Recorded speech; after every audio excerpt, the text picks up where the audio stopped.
अहिंसा संयम तपोमय धर्म है उत्कृष्ट मंगल, देवता भी प्रणत उसको। धर्म में जिसका सदा मन, धर्म में जिसका सदा मन। अंतः विराजित योगी पुरुष आचार्य श्री महासमण जी चरणों में कोटि से वंदन। पर्युषण महापर्व, उसका आज का दिवस अणुवत चेतना दिवस के रूप में मनाया जा रहा है। आचार्य श्री तुलसी ने 1949 में सरदार शहर में नैतिक और चारित्रिक निर्माण के लिए अणुवत आंदोलन प्रारंभ किया। यह आंदोलन व्यक्ति के भीतर परिष्कार करने का आंदोलन था। यह आंदोलन स्वयं से स्वयं के बदलाव का आंदोलन था। अणुवत आंदोलन एक ऐसा आंदोलन था जिसमें किसी भी धर्म को,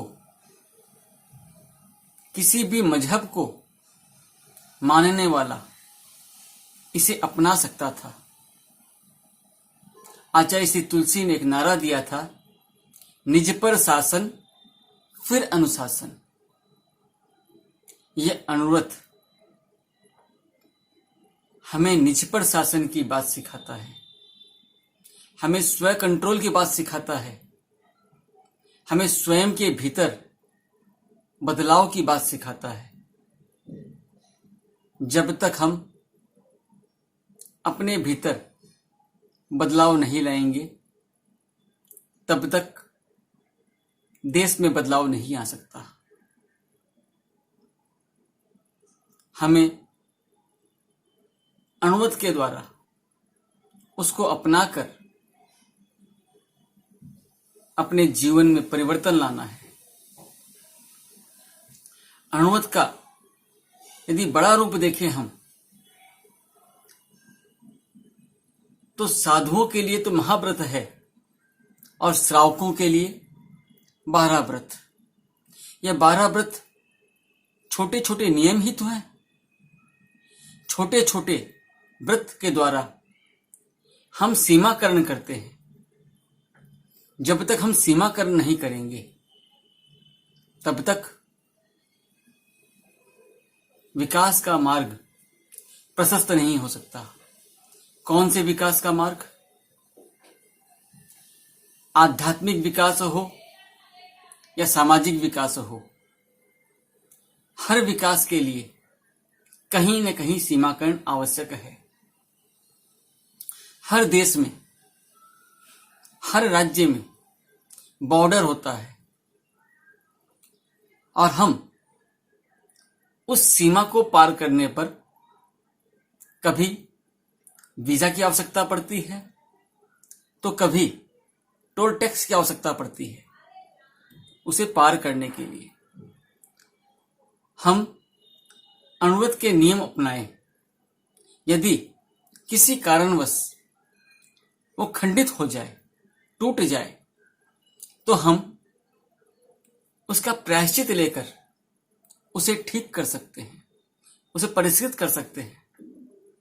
जब तक हम अपने भीतर बदलाव नहीं लाएंगे, जब तक हम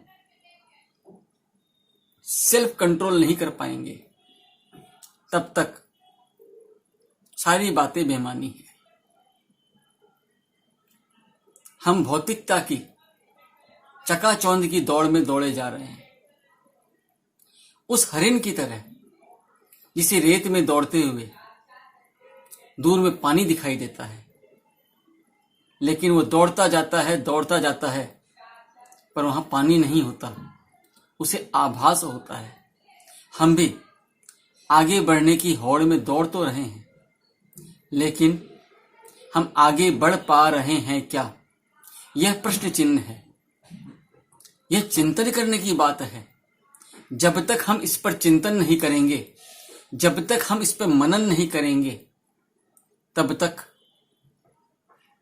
कुछ भी होगा क्या? नहीं।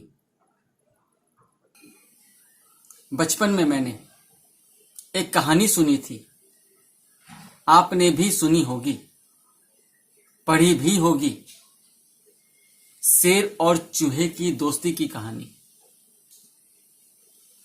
ये शेर और चूहे की दोस्ती की कहानी मैं अभी क्यों बोल रहा हूं, किस लिए बोल रहा हूं, आपने तो पढ़ी हुई है।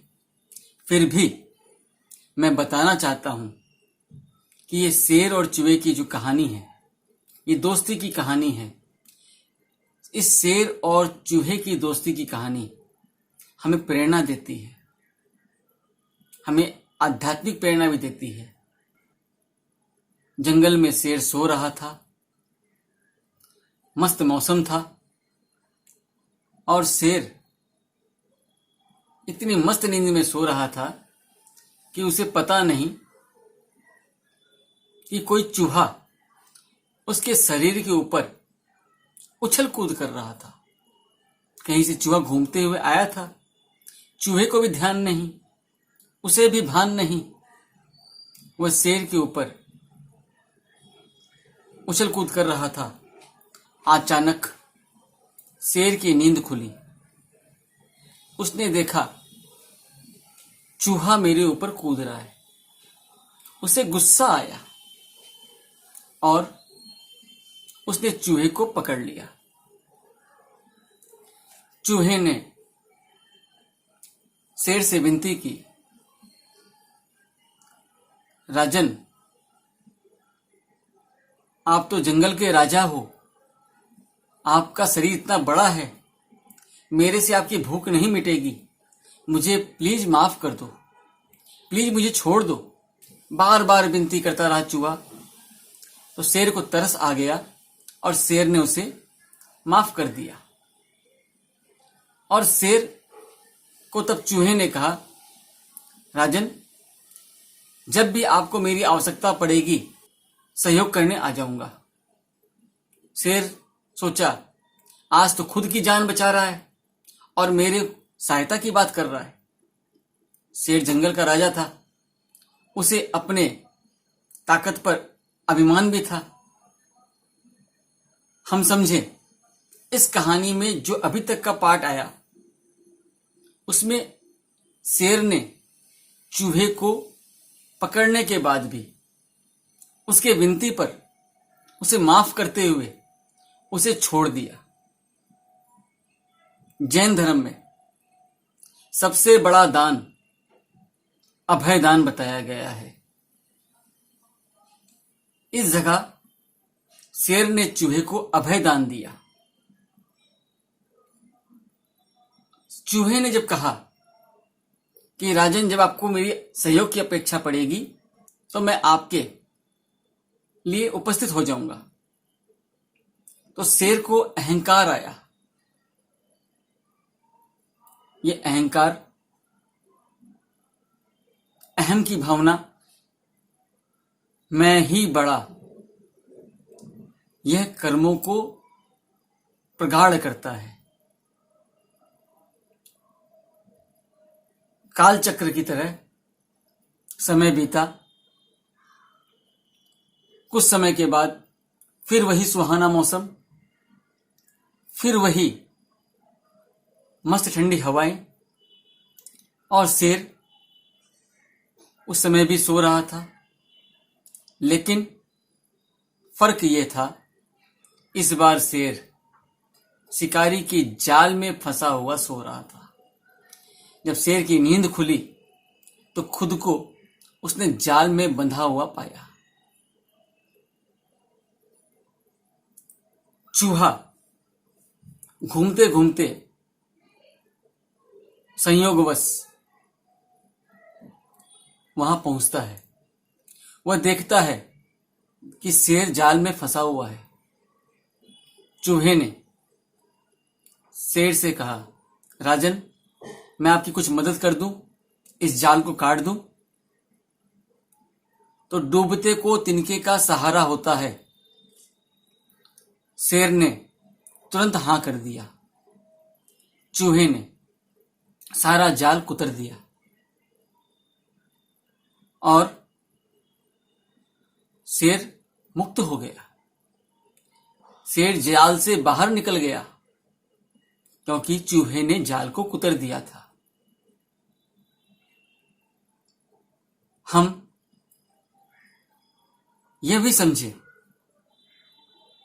कि हमारा किया हुआ अच्छा कार्य हमें वापस लौट के मिलता है।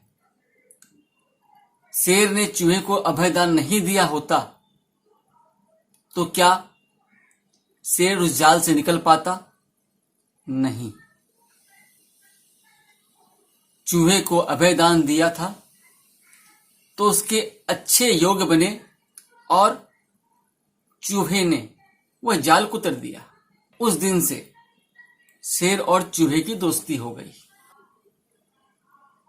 हम इस कहानी के माध्यम से समझे हमारा मानव जीवन, यह मनुष्य जीवन सिंह वृत्ति वाला जीवन है। हम पुरुषार्थ के द्वारा अपने जीवन को विकसित कर सकते हैं। वह चूहा, छोटा सा चूहा जिसने जाल काट दिया, उसे हम त्याग समझें। इस मानव जीवन में हम छोटे छोटे त्याग के माध्यम से, हम छोटे छोटे संयम के माध्यम से अपने कर्मों के जाल को काट सकते हैं।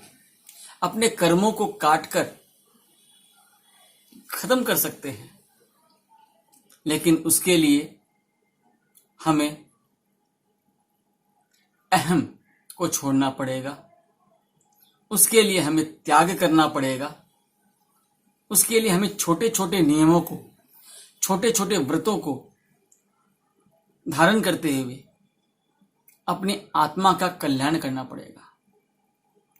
यदि हमारे कोई चीज त्याग नहीं, हमारी कोई संयम नहीं, हमारे भीतर कोई कंट्रोल नहीं, तो क्या हम किसी भी और आगे बढ़ सकते हैं? बंधन में कोई रहना नहीं चाहता, फिर भी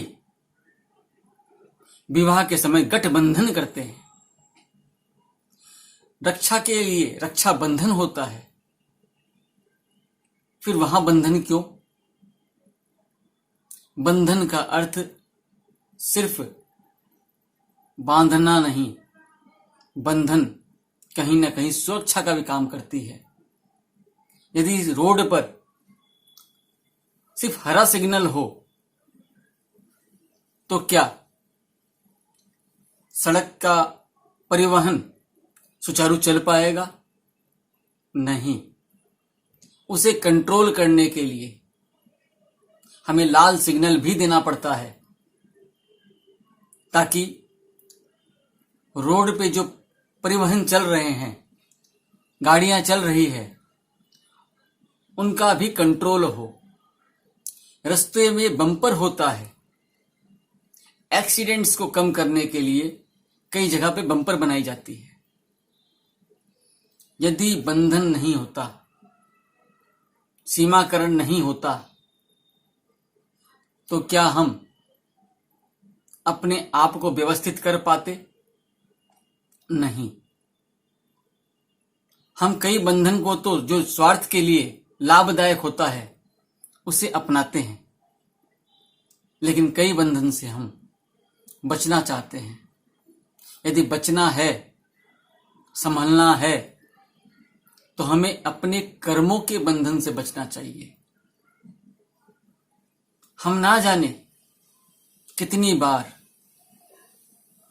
कितनी ही बार अनजाने कर्म लगाते हैं, जिनको हम जानते नहीं। उनके प्रति भी राग द्वेष बांधते हैं, जिनको हम पहचानते नहीं। उनके लिए भी हम अपने कर्मों को भारी करते हैं। हमें अणुवत चेतना दिवस के दिन छोटे छोटे नियमों को अपनाते हुए अपने जीवन का विकास करना है।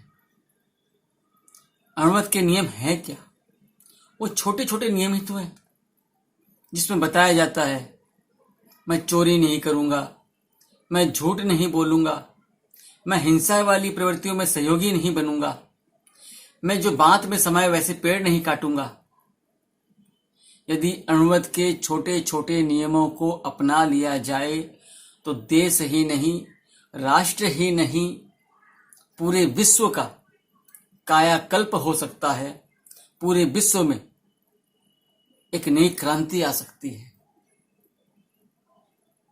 यह नियम किसी धर्म के लिए नहीं, किसी संप्रदाय के लिए नहीं, किसी व्यक्ति विशेष के लिए नहीं। यह नियम सकल मानव समाज के लिए है। यदि हम इसे स्वयं अपनाएं और इसको अपनाने के लिए दूसरों को प्रेरित करें तो यह अपने आप में देश के निर्माण में बहुत बड़ा योगदान होगा। हम इस ओर गतिशील हो। आचार्य श्री तुलसी द्वारा रचित गीतिका के कुछ पद। नैतिकता की सुर सरिता में जन जन मन पावन हो, संयममय जीवन हो, संयममय जीवन हो। अपने से अपना अनुशासन, अनुव्रत की परिभाषा, वर्ण जाति या संप्रदाय से मुक्त धर्म की भाषा। छोटे छोटे संकल्पों से, छोटे छोटे संकल्पों से मानस परिवर्तन हो, संयममय जीवन हो। मैत्री भाव हमारा सबसे प्रतिदिन बढ़ता जाए, समता सह अस्तित्व समन्वय नीति सफलता पाए। शुद्ध साध्य के लिए नियोजित, शुद्ध साध्य के लिए नियोजित मात्र शुद्ध साधन हो, संयममय जीवन हो। विद्यार्थी या शिक्षक हो, मजदूर और व्यापारी, नर हो नारी बने नीतिमय जीवनचर्या सारी। कथनी करनी की समानता, कथनी करनी की समानता में गतिशील चरण हो, संयममय जीवन हो। प्रभु बन करके ही हम प्रभु की पूजा कर सकते हैं, प्रामाणिक बन कर ही संकट सागर तर सकते हैं। आज अहिंसा शौर्य वीर, आज अहिंसा शौर्य वीर, संयुक्त जीवन दर्शन हो, संयममय जीवन हो, संयममय जीवन हो। सुधरे व्यक्ति समाज व्यक्ति से राष्ट्र स्वयं सुधरेगा, सुधरे व्यक्ति समाज व्यक्ति से राष्ट्र स्वयं सुधरेगा। तुलसी अणु का सिंहनाद सारे जग में पसरेगा, मानवीय आचार संहिता, मानवीय आचार संहिता में अर्पित तन मन हो, संयममय जीवन हो, संयममय जीवन हो। हम अणुवत चेतना का विकास करें, हम छोटे छोटे संकल्पों को अपनाएं और अपने जीवन को संयमित करें और आध्यात्म की ओर अपने आप को गतिशील करें। इसी आशा और विश्वास के साथ ओम अरहम, ओम अरहम, ओम अरहम।